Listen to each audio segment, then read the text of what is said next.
반갑습니다.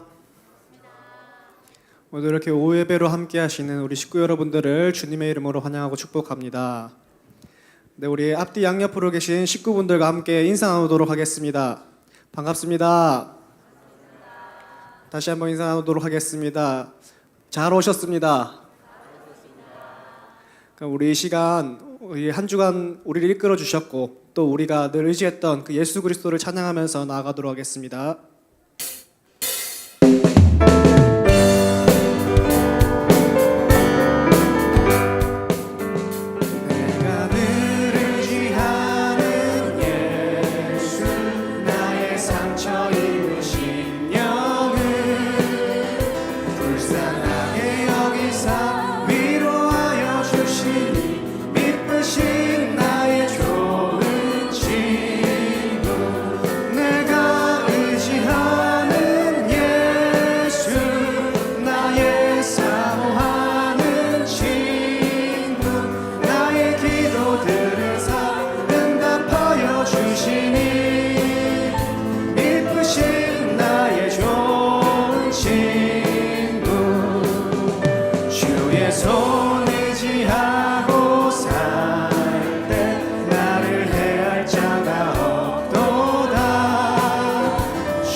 내가 요단강 건너 건너가며 마음이 두려워서 떨 때도 주가 인도하시니 어찌 두려워하랴. 믿으신 나의 좋은 친구 내가 의지하는 예수 나의 사모하는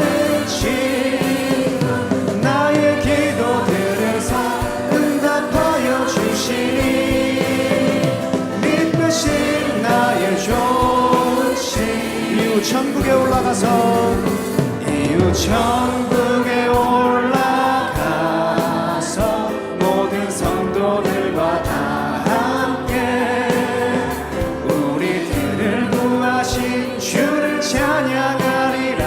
믿으신 나의 좋은 친구 내가 의지하는 예수 나의 사모하는 친구 나의 기도 들으사 응답하여 주시니 믿으신 나의 좋은 우리 4절로 다시 한번 고백하겠습니다.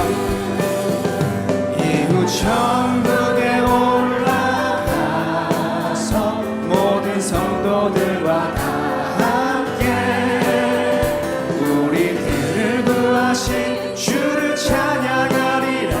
믿으신 나의 좋은 친구 내가 의지하는 예수 나의 사모하는 친구 나의 기도 들으사 응답하여 주시니 믿으신 나의 나의 의지하는 예수 내가 의지하는 예수 나의 사모하는 친구 나의 기도 들으사 응답하여 주시니 믿으신 나의 좋은 친구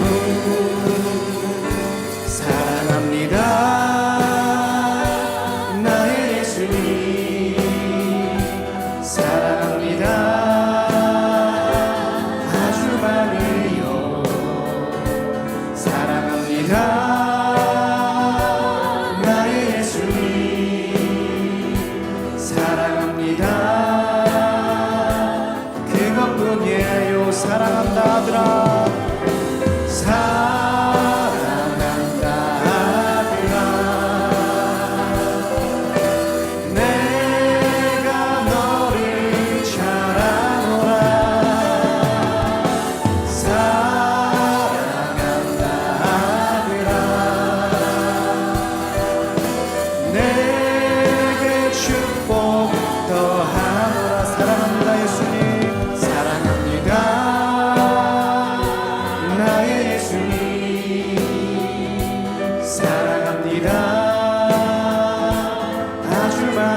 예수님 사랑합니다. 그것뿐이에요. 사랑한다 내 딸아, 사랑한다 내 딸아. 내가 너를 사랑하노라. 사랑한다 내 딸아. 내게 축복 더 사랑한다 아들아. 사랑한다 아들아. 내가 너를 사랑하노라. 사랑한다 아들아. 내 마지막으로 고백합니다. 사랑한다 내 딸아. 사랑한다 내 딸아. 내가 너를 사랑하노라. 사랑한다 내 딸아. 내게 축복 더하고 전능하신 나의 주 하나님은 능치 못하실 일 전혀 없네. 우리의 모든 간구도 우리의 모든 생각도 우리의 모든 꿈과 모든 소망도 신실하신 나의 주 하나님은 우리의 모든 괴로움 바꿀 수 있네. 불가능한 일을 하시고 죽은 자를 일으키시니 그를 이길 자 아무도 없네. 주의 말씀 의지하여 깊은 곳에 금을 던져 오늘 길가 놀라운 일을 이루시는 보라. 주의 말씀 의지하여 믿음으로 금을 던져 믿는 자에게 신실하신 나의 주 하나님은 신실하신 나의 주 하나님은 우리의 모든 괴로움 바꿀 수 있네. 불가능한 일 행하시고 죽은 자를 일으키시니 그를 이길 자 아무도 없네. 주의 말씀 의지하여 깊은 곳에 금을 던져 오늘 그가 놀라운 일을 이루시는 것 보라. 주의 말씀 의지하여 믿음으로 금을 던져 믿는 자에게 능치 못한 주의 말씀 의지하여 믿음으로 금을 던져 오늘 그가 놀라운 일을 이루시는 것 보라. 주의 말씀 의지하여 믿음으로 금을 던져 믿는 자에게 능치 못함 없네. 믿는 자에게 능치 못함 믿는 자에게 능치 못함 없네.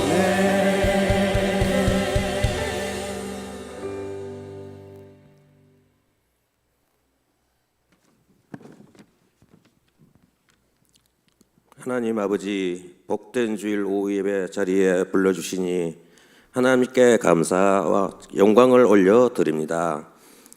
여전히 못하였으며 생명의 말씀도 전하지 못하였음을 이 시간 고백합니다. 이 시간 주님께 거룩한 마음을 모아 신령과 진정으로 예배를 드리오니 은혜와 감사의 시간들로 채워 주옵소서. 십자가의 보혈로 청결케 하사 내가 가진 은을 버리고 그리스도의 의로 옷을 입으며 주님을 증거할 수 있는 저희들 되게 하옵소서. 주님, 이 나라와 이 민족을 위해 기도합니다. 우리나라가 주님을 바라보며 소망하는 하나님을 중심의 나라가 되기를 소망합니다. 이 땅에 저희를 위하여 피 흘리신 예수 그리스도의 죽음과 부활 그리고 다시 오실 예수님을 확실하게 믿는 믿음을 모두에게 허락하여 주옵소서. 살아계신 주님, 오늘도 질병으로 고통 가운데 하나님 앞에 엎드려 사랑하는 아들, 딸들이 있습니다. 이 시간에 외로움과 두려움 속에 병모아 싸우고 있는 사랑하는 아들, 딸들을 주여 불쌍히 여겨주시고 치료의 은혜를 베풀어 주옵소서. 사랑하는 하나님, 비전관을 위해 기도합니다. 비전 건축이 진행되는 동안 마르지 않는 말씀 위에 생명수와 성령의 기름을 부어주시고 교회를 이끌어가게 하소서. 우리 믿음의 가정이 경제적으로 어려움이 없도록 하소서. 가정마다 물질의 복과 생명의 말씀의 복을 더하시고 항상 행복한 삶을 살도록 주님 인도하여 주옵소서. 이 시간 오후 예배 말씀을 전하실 권진덕 목사님께 은혜를 부어주시고 말씀을 듣는 은혜의 시간 되게 하여 주옵소서. 우리의 구원자 되신 예수 그리스도의 이름으로 기도드립니다. 아멘.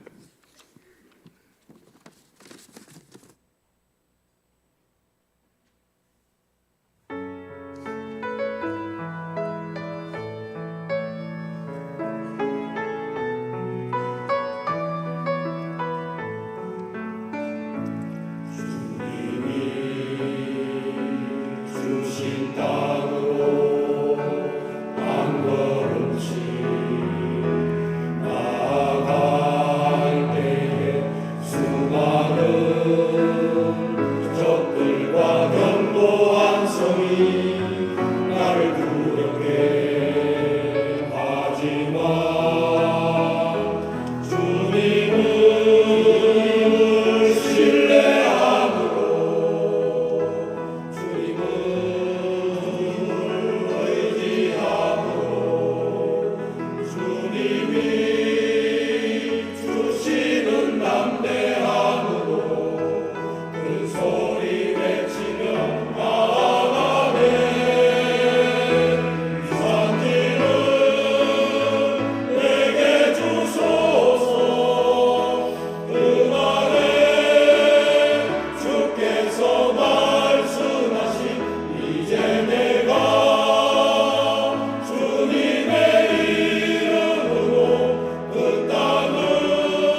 힘찬 찬송 감사드립니다.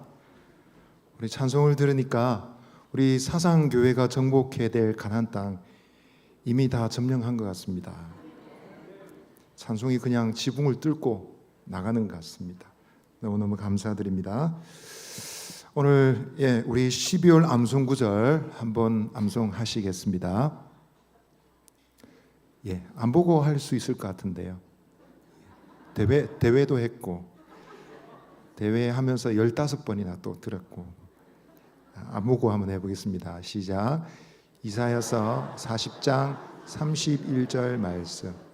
오직 여호와를 앙망하는 자는 새 힘을 얻으리니 독수리가 날개치며 올라감 같을 것이요 다른 박지라에도 곤비하지 아니하겠고 걸어가도 피곤하지 아니하리로다. 이사야서 40장 31절 말씀. 아멘. 역시 잘하시네요. 감사합니다. 오늘 하나님께서 우리에게 주신 말씀 읽겠습니다. 구약 성경 말라기 4장 1절로 6절 말씀입니다. 말라기서 4장 1절로 6절 말씀.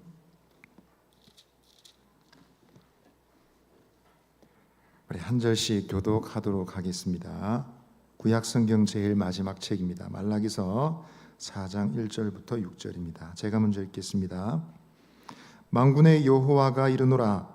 보라, 용광로 불같은 날이 이르리니 교만한 자와 악을 행하는 자는 다 지푸라기 같을 것이라. 그 이르는 날에 그들을 살라 그 뿌리와 가지를 남기지 아니할 것이로되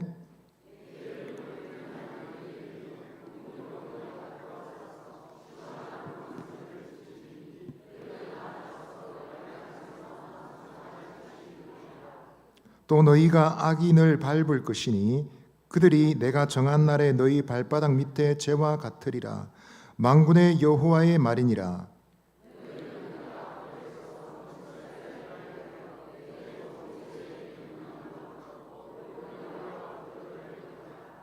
보라, 여호와의 크고 두려운 날이 이르기 전에 내가 선지자 엘리야를 너희에게 보내리니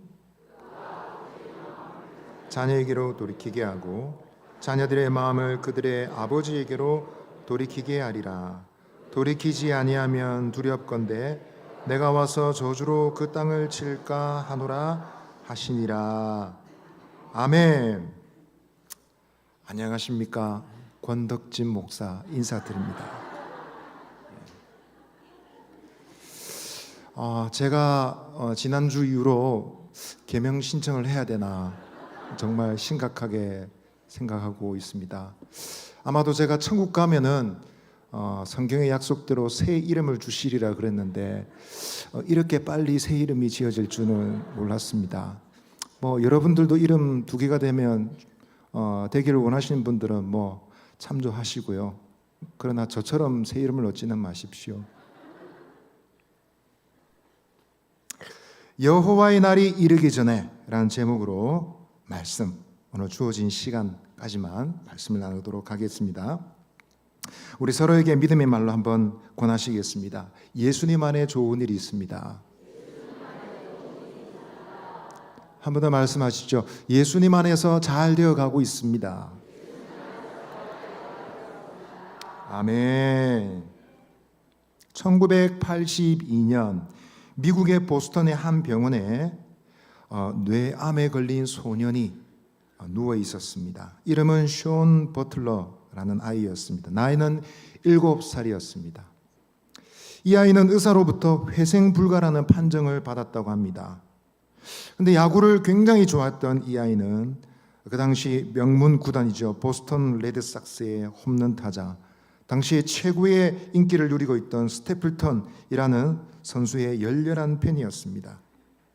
어느 날 숀의 아버지는 이 스태플턴 선수에게 편지 한 통을 보냈습니다. 지금 내 아들이 뇌암으로 죽어가고 있습니다. 당신의 열렬한 팬인 숀이 마지막으로 당신을 한번 보기를 원합니다. 편지를 보냈습니다. 이 편지를 받았던 스태플턴은 숀이 입원한 병원을 전격적으로 방문했습니다.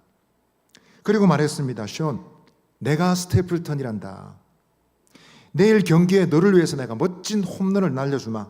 그러니까 절대로 희망을 버리지 말아라 라고 말했습니다. 쇼는 눈을 번쩍 뜨며 반갑게 야구 영웅을 맞이했습니다. 이튿날 경기에서 스태플턴 선수는 정말로 그 소년과의 약속을 지켰습니다. 멋지게 홈런을 날렸습니다. 그리고 그 소식은 쇼에게 그대로 전달되었습니다. 이 소식을 들었던 소년은 병상에서 환호성을 질렀습니다. 그런데 그때로부터 소년의 병세가 호전되기 시작했습니다. 정말 쉽지 않은 일인데 5개월 뒤에는 이 아이에 있던 암세포가 사라져서 퇴원할 수 있었다고 합니다. 정말 쉽지 않은 일인데 기적 같은 일이 일어난 것입니다. 이 사실을 알았던 미국 언론들은 연일 대서특필했습니다. 여러분 기억하시길 바랍니다. 희망과 기쁨이란 것은 암세포를 죽이는 명약입니다. 사람에게 있어서 가장 무서운 병이란 것은 악성 종양보다 더 무서운 것은 바로 절망이라는 종양일 것입니다. 믿음의 식구 여러분, 한 해가 기울어가는 시즌에 우리가 직면하고 있는 여러분들의 개인적 상황은 어떻습니까? 여러분, 우리의 복잡하고 어지럽게 얽혀있는 상황 속에서 우리의 신앙이 있습니다. 그 신앙이란 그 속에서 어떤 의미를 가지고 있는 것일까요? 참된 신앙의 특징은 어떻습니까? 참된 믿음의 특징은 희망을 선물하고 그 믿음 안에 기대가 있다라는 것입니다. 하나님을 향한 기대가 있습니다. 만사가 다 잘 되리라 라는 단순한 기대를 뛰어넘어서서 하나님에 대한 신뢰로 자신에게 주어진 길을 묵묵하게 걸어가게 하는 것이 믿음이 주는 기대이다라는 것입니다. 그러나 기대를 잃어버린, 희망을 잃어버린 신앙은, 믿음은 건강하지 못합니다. 매사에 만족이 되지 않고 다가오는 시간이 걱정이 쌓이고 그리고 끝이라는 시간을 생각할 때 두렵기 그지없습니다. 하나님에 대한 이해도 하나님이 주신 삶의 시간도 모두 다 왜곡되기 시작합니다. 은혜로 주신 것도 절망으로 비극적으로 해석되게 됩니다. 결국 신앙의 걸음에서 이탈할 위험도 이르게 됩니다. 여러분, 이런 어려움을 겪고 있는 사람들이 바로 오늘 우리가 읽은 본문의 말라기 시대의 성도들이었습니다. 그들은 그토록 바라던 고국 땅으로 돌아왔습니다. 포로로 끌려갔다가 70년 만에 돌아오지 못할 것이라 생각했는데 기적같이 고향 땅을 다시 밟게 되었습니다. 그리고 그토록 염원했던 성전도 다시 건축했습니다. 고향으로 돌아온 성전을 지은 그들은 이제 과거의 버릇을 고쳤습니다. 성전의 우상을 들여다놓는, 성전에 잘못된 우상을 갖다 놓는 죄는, 엉터리 같은 죄는 다시는 짓지 않게 되었습니다. 제사도 회복되었습니다. 성전에서는 매일 안식일과 또 여러 절기를 따라 정기적으로 제사가 드려지고 있었습니다. 겉으로 보기에는 모든 것이 회복된 듯합니다. 그러나 자세히 들여다보니 그들 속에 있는 신앙은 점점 골마 들어가고 있었습니다. 가장 큰 문제, 여러 가지 문제, 복잡한 문제들이 많이 있지만 그 모든 문제를 모아서 한 가지로 요약하자면 여호와 신앙에 대한 회의적인 시각을 가지게 된 것입니다. 하나님 믿는 이 신앙에 대해서 실망하고 있는 것입니다. 기도해 본들 무슨 소용이 있노? 금식해 본들 무슨 소용이 있냐? 절기를 지키고 고생하고 고행하고 절제하고 해본들 무슨 소용이 있느냐? 라고 생각하게 되었습니다. 그런 마음의 태도, 식어 빠진 마음은 결국 겉으로 드러나게 되었습니다. 제사를 드리는 태도가 점점 해이해지게 되었습니다. 하나님께 바치는 제물이 엉뚱한 것, 눈먼 것, 상한 것을 바치게 되었습니다.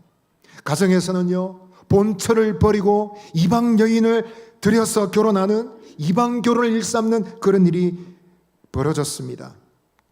그들 성품적으로는 교만하고 위선적이 되었습니다. 겉으로는 율법을 다 행하는 것 같지만 속으로는 위선적이기 그지없는 양심을 가지고 살았습니다. 하나님 앞에 신실하지 못했습니다. 당장에 하나님이 징벌하시고 다시 포로로 끌려가기도 모자랄 판이었습니다. 그러나 하나님께서는 그런 그들을 참으시고 인내하시고 버리지 않으셨습니다. 그들에게 소망을 주시고 그들에게 돌이킬 기회를 주시기 위해서 선지자를 보내셨습니다. 선지자를 통해서 말씀으로 그들의 문제 하나하나 말씀하시고 논쟁하시듯이 말씀하시고 그들의 문제의 해답을 보여주셨습니다. 그리고 이 선지서는 결론적인 말씀을 우리에게 제시하고 있습니다. 오늘 4장 말씀을 통해서 우리는 오늘을 살아가는 성도가 신실한 백성으로, 하나님의 신실한 백성으로 살아갈 방법이 무엇인지 교훈을 얻을 수 있습니다. 오늘 말씀을 통해서 얻을 수 있는 교훈은 무엇일까요? 첫 번째로 한번 따라하겠습니다. 성도는 종말이 있음을 기억해야 합니다. 우리 1절 말씀을 다시 한번 읽어보겠습니다. 시작. 만군의 여호와가 이르노라. 보라, 영광로 불같은 날이 이르리니 교만한 자와 악을 행하는 자는 다 지푸라기 같을 것이라. 그 이르는 날이 그들을 살라 그 뿌리와 가지를 남기지 아니할 것이로되. 아멘. 그 이르는 날이 아니고 그 이르는 날에입니다. 그 이르는 날에 그들을 살라 되어 있습니다. 하나님께서 결론적으로 말씀하시고 있는 한 날이 있습니다. 보라, 용광로 불같은 날이 이르리라 묘사하고 있습니다. 그림이 그려지는 말이죠. 이 특별한 날은 오늘 본문 전후로 여러 번 언급되었습니다. 다른 말로 표현되었습니다. 말라기 3장 17절, 4장 3절에서는 내가 정한 날, 즉 하나님이 정하신 날이라고 말했습니다. 말라기 4장 5절에서는 여호와의 크고 두려운 날이라고 하셨습니다. 본문을 주변으로 이렇게 여러 번 언급해서 드러나고 있다는 것은 이 날에 대한 본문이 굉장히 강조하고 있다는 것을 알아야 됩니다. 반복되고 다르게 자꾸 여러 가지로 표현되는 것은 이것이 굉장히 중요하다는 사실을 알고 거기에 초점을 딱 두어야 됩니다. 하나님께서 그 백성들에게 특정한 날을 주의하라고 거듭 말씀하시고 있는데요. 그날이 어떤 날이라고요? 용광로 불같은 날이라는 것입니다. 당시의 용광로는 약 900도에서 1100도에 이르는 불가마를 말합니다. 청동을 녹이는 그런 불가마를 말합니다. 청동을 녹이는 온도이지요. 당시의 기술로는 아무리 불을 세게 떼어도 1500도 이상의 온도를 만들어낼 수 없습니다. 쇠를 녹이려면 그 이상의 온도의 불이 필요했는데 당시의 기술로는 불가능했습니다. 그러나 900도, 1100도의 불이라 할지라도 이것은 무시무시한 온도였습니다.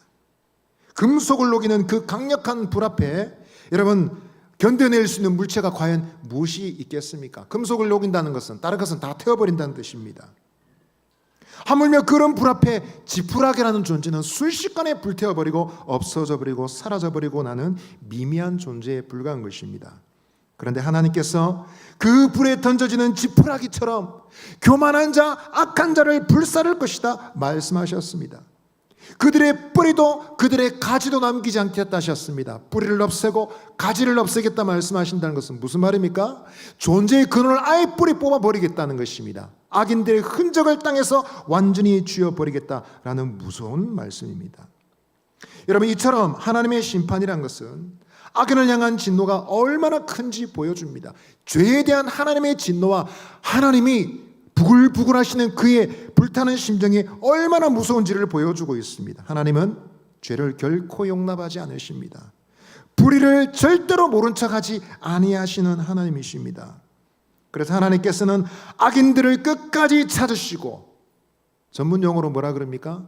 갈으신다 그러죠. 악인들을 끝까지 갈으시고 끝까지 찾아내셔서 심판하여 흔적을 없애신다라는 것입니다. 여러분, 이런 하나님의 진노, 이런 무서운 진노가 있음에도 불구하고 여러분, 문제는 인간이 그것에 대해서 무지하다라는 것입니다. 심판의 날, 종망의 날이라는 것은 전혀 생각하지도 않은 채 인생을 마치 그 땅에서 천년 만년 살 것처럼 굽니다. 여러분, 저 2차 세계대전 한번 보십시오. 2차 세계대전의 핵심적인 전범인 저 나치당의 여러분 우두머리 히틀러를 한번 보십시오. 그는 1차 세계대전, 1차 세계대전 독일 중심으로 일어났지 않습니까? 패전국이 되었던 독일 국민들에게 희망을 심어주기 위해서 내가 세계의 도시를 짓겠습니다. 세계의 수도를 건설하겠습니다. 그 수도의 이름을 게르마니아라고 붙였습니다. 베를린 도시를 완전히 갈아 없애버리고 거기에 새로운 전 세계의 중심이 되는 도시를, 수도를 만들겠습니다. 무려 1억 명의 인구가 거주할 수 있는 도시를 만들겠습니다. 그리고 100만 명이 머물 수 있는 대광장을 만들고 총통의 궁정을 으리으리하게 짓겠다라고 계획을 세웠습니다. 그리고는 곧바로 시작했습니다. 1943년까지 그는 5만 호까지 집을 건축했다고 합니다. 그러나 2차 대전의 전쟁에서 독일 중심으로 한 연합국가들이 폐색이 짙어지면서 공사는 중단되고 말았습니다. 전 세계 인구의 5천 명을 죽음으로 몰아넣었던 이 무시무시한 전쟁에서 그는 패배하였고 마침내 1945년 4월 30일 스스로 목숨을 끊었습니다. 그의 광기 어린 계획은 이렇게 허무하게도 물거품으로 끝나고 말았습니다. 히틀러라는 사람은 지긋지긋한 사람이죠. 그러나 히틀러는 그렇다 치더라도 그 수많은 국민들, 독일 국민들은 어떻게 이 지경까지 따라갔던 것일까요? 독일 사람 똑똑하고 언어 자체가 철학적 언어를 가지고 있는 사람들인데 무슨 생각으로 그 지경까지 이런 미치광이 지도자를 따라갔던 것일까요? 그들은 아마 그런 날이 오지 못할 것이라고 생각했던 것 같습니다. 유럽에서 가장 강력한 공급의 혁명을 이뤄내었고 그런 그들로서는 이런 쓰라린 패배가 올 것이라고 상상을 하지 못했던 것일지도 모르겠습니다. 이런 현상은 우리나라도 마찬가지죠. 일제치하에 있을 때 일반 국민들은 힘이 없으니 생존하려면 친일의 대열에 낄 수밖에 없었을 것입니다. 친일파가 아닌 사람을 찾는 것이 그 당시에는 무의미할 정도로 모든 사람들이 다 친일파 아닌 사람 누구냐 찾을 수가 없었을 것입니다. 다 이해가 되는 장면이죠. 그러나 그렇다 하더라도 친일 선전에 친일 저선에 제일 앞장서서 목소리를 높였던 지식인들이나 지도자들은 어떻게 보아야 되겠습니까? 그들 때문에 15살의 아들들은 전쟁터로 끌려가고 15살의 딸들은 정신대로 끌려가서 군인들에게 짓밟히고 성노예가 되었습니다. 여러분, 이 무시무시한 일에 지식인들이, 똑똑한 사람들이 우두머리가 되었다, 앞잡이가 되었다는 것입니다. 왜 그랬을까요? 아마도 이 민족이 독립할 날을 전혀 상상하지 못했던 것 아닐까 생각이 됩니다. 어차피 조선은 망했고 일본의 속국으로 살아갈 수밖에 없는 처지에 강자에 펴는 것이 어쩔 수 없는 일이지라고 생각했던 것일지도 모르겠습니다. 그러나 설마 했던 그 독립의 날이 결국은 다가왔고요. 세상 천지가 바뀌었습니다. 여러분, 무엇을 생각할 수 있습니까? 아니라는 생각은 사람들로 하여금 현실에 안주하게 만들고 처세적으로 살아가게 만듭니다. 그냥 상황이 그러니까, 현실이 그러니까 어쩔 수 없어, 그렇게 살아갈 수밖에 없어, 악한 대열에 있으니까 충분히 감안할 수 있는 일이야 라고 생각하고 줄줄 따라가는 것입니다. 여러분, 말라기 시대에 살아가는 하나님 백성들도 마찬가지입니다. 악한 방법으로 성공하는 사람들을 보면서 어쩔 수 없는 일이야 라고 생각하고 그들을 흉내내고 따라가고 있는 것이죠. 그런데 그들을 흔들어 깨우시기 위해서 하나님은 그날이 오리라, 여호와의 날이 오리라, 용광로 불같은 날이 오리라 라고 말씀하고 있는 것입니다. 이런 일들은 하나님의 심판의 속성을 잘 보여주고 있는 것입니다. 잠언 11장 31절은 이렇게 말합니다. 보라, 의인이라도 이 세상에서 보응받겠거든 하물며 악인과 죄인이려 라고 말씀하셨습니다. 의인도 심판을 받는데 악인이 어떻게 하나님의 심판을 받을 수 있겠느냐 말하고 있습니다. 믿음의 식구 여러분, 우리가 살아가는 시대에도 그런 사람들이 있죠. 교만하고 악한 수단을 쓰는 사람들이 있습니다. 놀랍게도 그들이 여러분 법의 테두리를 벗어나지 않으면서도 악을 행하며 교만하며 때로는 그런 방법으로 성공합니다. 그런 사람들을 볼 때 우리는 무엇을 생각해야 될까요? 이 세대는 결과주의입니다. 아무리 태도가 어떻든지 인격이 어떻든지 간에 일단 돈을 많이 벌고 성공하고 나면 뭐 그 과정도 다 그럴 수 있는 거지 생각합니다. 나쁜 일을 내고 사람들에게 손가락질을 받아도 일단 성공하고 이름을 얻고 나면 야, 부럽다, 나도 저렇게 한번 돼봤으면 좋겠다 생각하는 것이 사람들의 심리다라는 것입니다. 그런 상황 속에 정직한 사람들은, 옳은 길을 가고자 하는 사람들은 실망에 빠지게 됩니다. 그런 사람들이 바로 이스라엘 사람들이었다라는 것입니다. 우리가 이미 나눴던 말라기 3장 14절 15절에서 그들이 노골적으로 말합니다. 여호와 앞에서 그 명령을 지키는 거고 슬프게 행하는 것이 뭐가 유익하려? 지금 우리는 교만한 자가 복되다하고 악을 행하는 자가 번성하고 하나님을 시험하는 자가 화를 면한다 하노라 했습니다. 믿음의 식구 여러분, 세상이 거꾸로 흘러가는 것을 볼 때 우리는 무엇을 기억해야 되겠습니까? 하나님의 심판이 다가오고 있다라는 것입니다. 한번 따라 하십시다. 하나님의 심판이 다가오고 있습니다. 이런 말씀을 나누며 무서워하시는 분들이 있습니다. 제보고 심판을 말씀하시는 겁니까?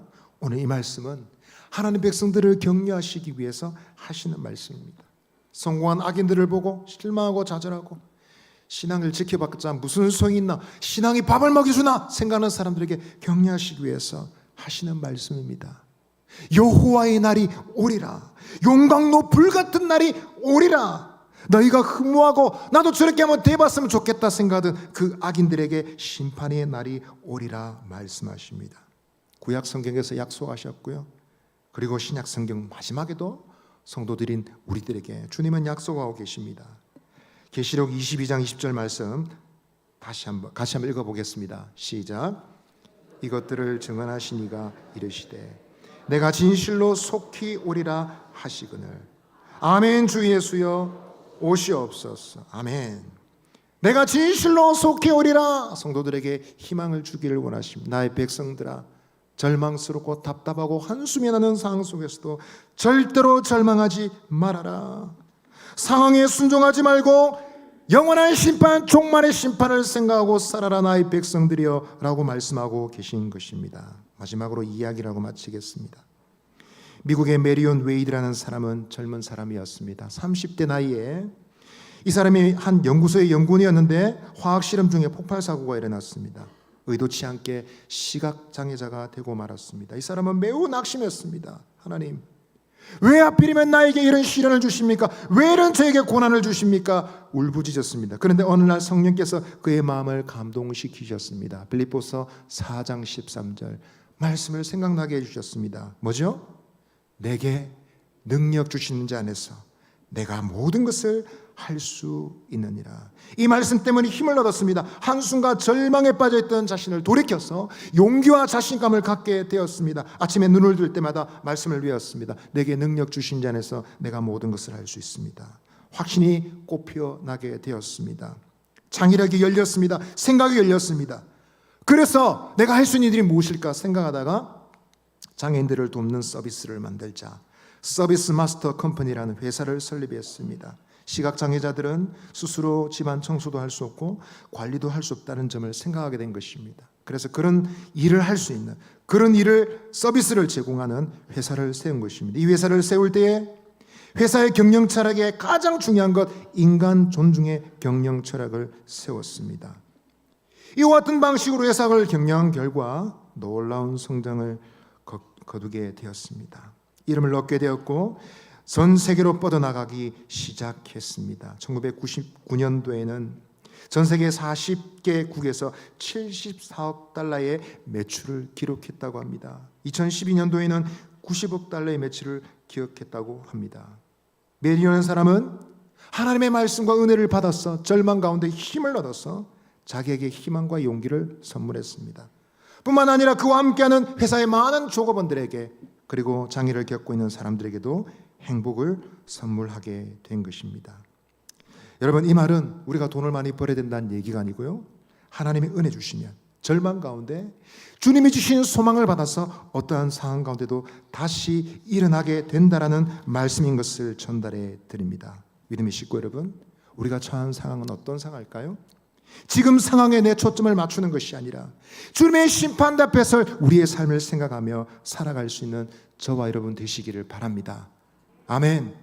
상황은 복잡하고 엉켜 있을 때, 우리의 눈을 주님께 바라볼 때, 우리의 시선을 주님께 집중할 때 우리는 희망과 소망을 발견하게 될 줄 믿습니다. 하나님의 심판을 생각하며 오늘을 살며 믿음으로 승리하시는 저와 여러분 되시기를 바랍니다. 아멘. 우리 서로에게 말씀하시겠습니다. 주님의 심판대 앞에서 살아갑시다. 우리 찬송 드리겠습니다. 찬송가 179장 찬송 드리겠습니다.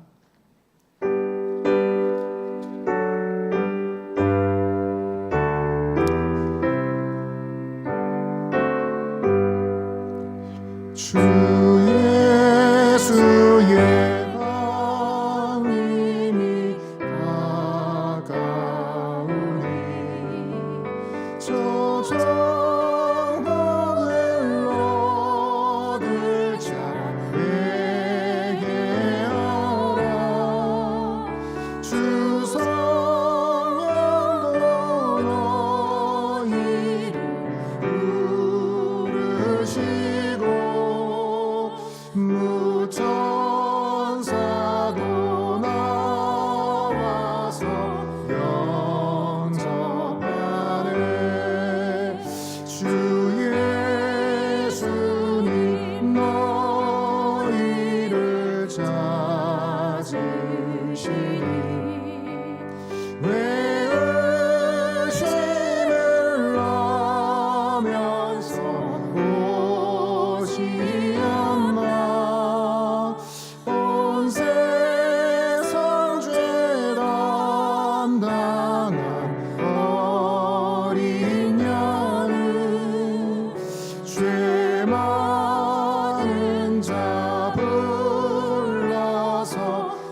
내 아버지 주시는 생명 양식 다 배불리 먹고서 영생하라 고대심을 버리고 주께 오면 그 한없는 자비를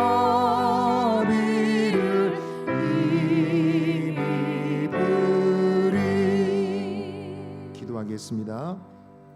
주 예수 그리스도의 은혜와 하나님의 사랑과 성령의 교통하심이 주님의 마지막 심판 때를 생각하고 부조리와 왜곡으로 얽힌 세상을 낙심하지 아니하고 주님이 주시는 희망과 소망을 품고 이 세상을 이기며 승리하기를 원하는 주님이 사랑하시는 우리 모든 교회 식구들 머리 위에 영원토록 함께 있을지어다. 아멘.